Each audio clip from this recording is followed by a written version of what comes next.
مزاج نہ ہو یا رنگ نہ ہو، شائبہ نہ ہو، آپ پورے وثوق کے ساتھ کہہ دیں کہ یہ دین نہیں ہے جس کے اوپر رنگ ولایت نہ چڑھا ہوا۔ یہ ایک حقیقت ہے یہ کہ ولایت مزاج دین ہے، خدا نے اس کو محور قرار دیا ہے۔ اور یہ میں نہیں کہہ رہا، یوں نہیں کہ میں کوئی خطابہ کر رہا ہوں آپ کے سامنے اور آپ کو فقط احساسات آپ کے ابھارنا چاہتا ہوں، نا، یہ معصومین کا فرمان ہے، اولیاء دین کا یہ فرمان ہے، اور خود ذات خدا کا جو ولی مومنین ہے حق تعالیٰ کا یہ فرمان ہے کہ دین ولایت محور اور ولایت مزاج ہے۔ ایک پورا باب ہے مرحوم صاحب وسائل نے، وسائل الشیعہ ایک اور معتبر کتاب ہے حدیث کی، اس کے مقدماتی ابواب میں، پہلی جلد میں ابواب مقدمات عبادات، اس کے اندر صاحب وسائل نے ایک باب منعقد کیا اور اس میں اس مضمون کی احادیث ہیں، بہت ساری احادیث ہیں کہ بنی الاسلام علی خمس، اسلام کی بنیاد 5 چیزوں پر ہے، اسلام کے 5 ستون ہیں، 5 بنیادیں ہیں، اساس ہیں، ان میں سے نماز، حج، زکوٰۃ، صوم، 4 یہ ہیں،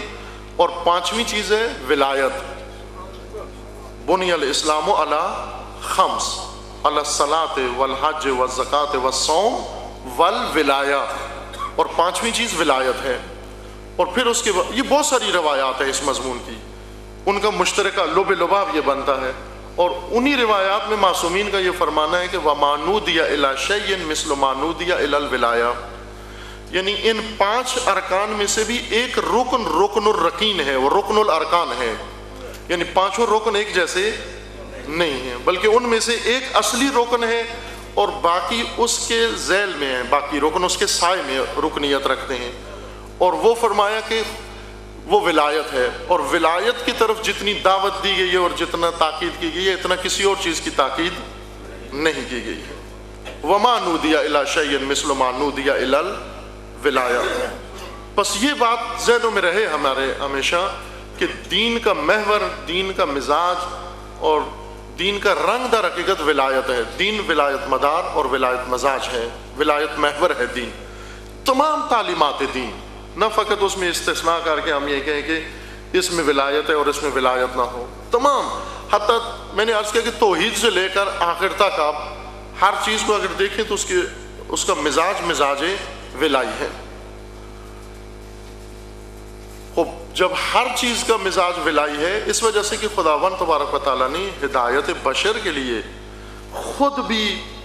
جو عنوان اختیار کیا اور اسم اختیار کیا وہ اسم ولایت ہے، اور جو نظام مقرر کیا اس نظام کا نام بھی نظام ولایت رکھا، اور انسانوں کے لیے اولیاء مقرر کیے۔ پھر ان اولیاء کو متعارف بھی کروا دیا کہ یہ اولیاء ہیں، اور ساتھ یہ بھی فرما دیا کہ ان کے علاوہ کسی کو ولی اختیار نہیں کرنا، چونکہ یہ تو طے ہے کہ اگر انہیں نہ بھی اختیار کیا کسی اور کے پیچھے گئے تو انہیں بھی تم ولی ہی مانو گے، چونکہ ولایت سے بھاگ کر ولایت میں ہی تمہیں جانا ہے۔ فرق اتنا ہوگا کہ خدا کی ولایت سے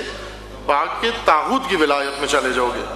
یا اولیاء اللہ سے بھاگ کر اولیاء شیطان کے دامن میں چلے جاؤ گے تم، لیکن ولایت سے تو فرار نہیں کر سکتے۔ کہاں جاؤ گے تم ولایت سے فرار کر کے؟ اس لیے ولایت الہی کے دامن میں رہو، باقی رہو۔ حکم ہوا حضرت کو کہ آپ اعلان ولایت کریں، اور جن تعبیروں کے ساتھ قرآن نے اس کو ذکر کیا، جس تاکید کے ساتھ قرآن نے اہتمام کے ساتھ ذکر کروایا، یا ایھا الرسول بلغ ما انزل الیک، کہ یہ تفسیری نقطے اور قرآنی لطافتیں اس کے اندر فراوان ہیں، وقت نہیں ہے، ان سے گزرنا بھی میرے لیے مشکل ہے، عبور کرنا بھی، اور اس پہ رکنا بھی دشوار ہے اس وقت کہ وقت کم ہے، لیکن واقعاً وہ لطافتیں ایسی ہیں کہ انسان آسانی سے، سادگی سے گزر نہیں سکتا ان سے آگے۔ یا ایھا الرسول بلغ ما انزل الیک، کہ آپ ابلاغ کریں جو کچھ، اور عنوان بھی یا ایھا الرسول ہے یہاں پر، کہ رسول وہ جو حامل رسالت خدا ہیں، جو پیغام الہی آپ کے دوش پر ہے اور آپ کے سپرد کیا گیا ہے،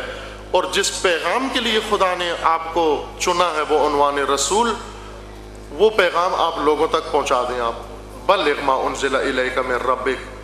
جو اپنے پروردگار کی طرف سے نازل ہوا ہے جو نظام، جو چیز، وہ آپ لوگوں تک ابلاغ کر دیں۔ اور ساتھ یہ فرمایا کہ یہ پیغام اگر نہ پہنچا فَإِن لَمْ تَفْعَلْ، اگر یہ نہ پہنچا، اس کا اگرچہ عربی آیت کا ترجمہ ہم یہ کریں وہ یہ کہ اگر آپ نے نہ کیا، وہ یہ طے شدہ بات ہے کہ آج تک یہ جملہ اس کو کہا جاتا ہے کہ جس نے کبھی ایسے کیا ہو کہ اسے پیغام دیا گیا ہو اور اس نے نہ پہنچایا ہو، تو پھر اسے کہا جاتا ہے کہ یہ پہلے کی طرح نہ کرنا، پہلے جو پیغام دیا تھا وہ بھی آپ نے نہیں پہنچایا۔ تو آپ جو دے رہے ہیں کہ یہ ایسا نہ ہو۔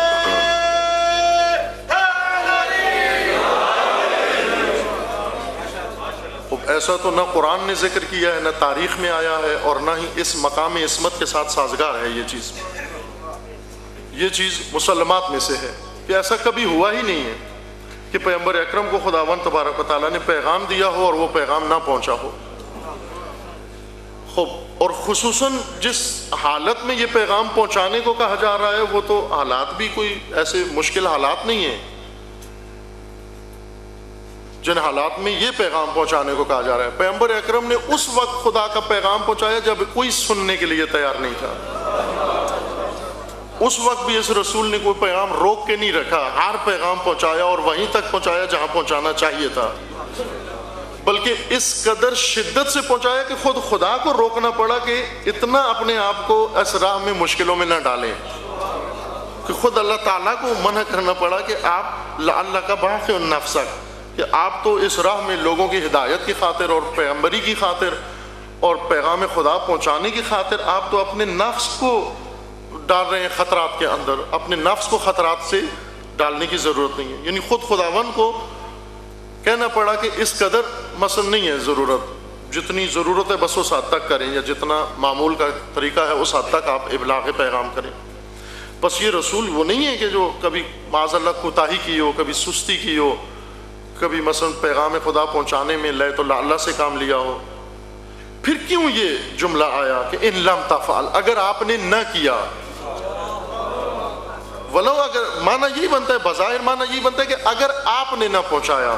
لیکن حقیقتاً یہ نہیں کہا جا رہا۔ بس اوقات کہتے ہیں نا کہ سناتے کسی اور کو ہیں، کہتے کسی اور کو ہے، اور یہ قرآن کا اسلوب ہے۔ قرآن نے بہت ساری باتیں لوگوں کو سنانے کے لیے پیغمبر کو مخاطب قرار دیا، اور ادھر سے مسلم ہے کہ اس کا اصلی مخاطب کوئی اور ہے، چونکہ ان کو ڈائریکٹ کیوں نہیں کہا خدا نے؟ اس وجہ سے کہ وہ شاید اس قابل نہیں ہے کہ ان کو خطاب کیا جا سکے۔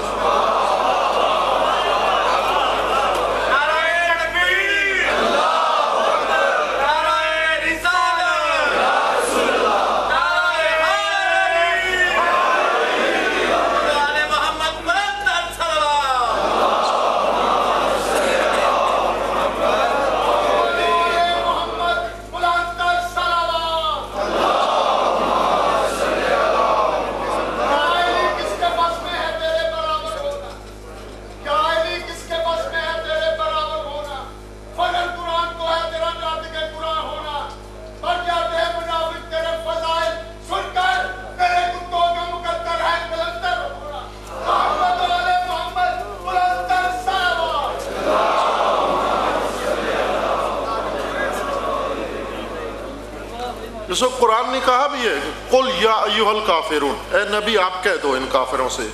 لا اعبد ما تعبدون، اب آپ خود ہی کہہ دیں ان سے، پیغمبر کو کہہ رہے ہیں کہ آپ اے نبی آپ ان سے کہہ دو۔ بس اوقات دیکھا ہے نا آپ نے، میاں بیوی روٹھے ہوتے ہیں اور سامنے کھڑے ہوتے ہیں، بیچ میں بچے کو کہتے ہیں کہ آپ کہہ دو ان سے، کہتے ہیں نا، حالانکہ وہ سن رہے ہوتے ہیں کہ انہیں پتہ ہوتا ہے کس کو کہہ رہے ہیں۔ یہ دلیل ہے ناراضگی کی، یعنی یہ جو بچے کو کہتے ہیں کہ آپ کہہ دو ان سے، یعنی ہم نہیں مخاطب ہونا چاہتے ان سے۔ وہ خدا نے کہا قل یا ایھا الکافرون، اے نبی آپ کہہ دو ان سے، یعنی یہ اس قابل نہیں ہے کہ میں ان کو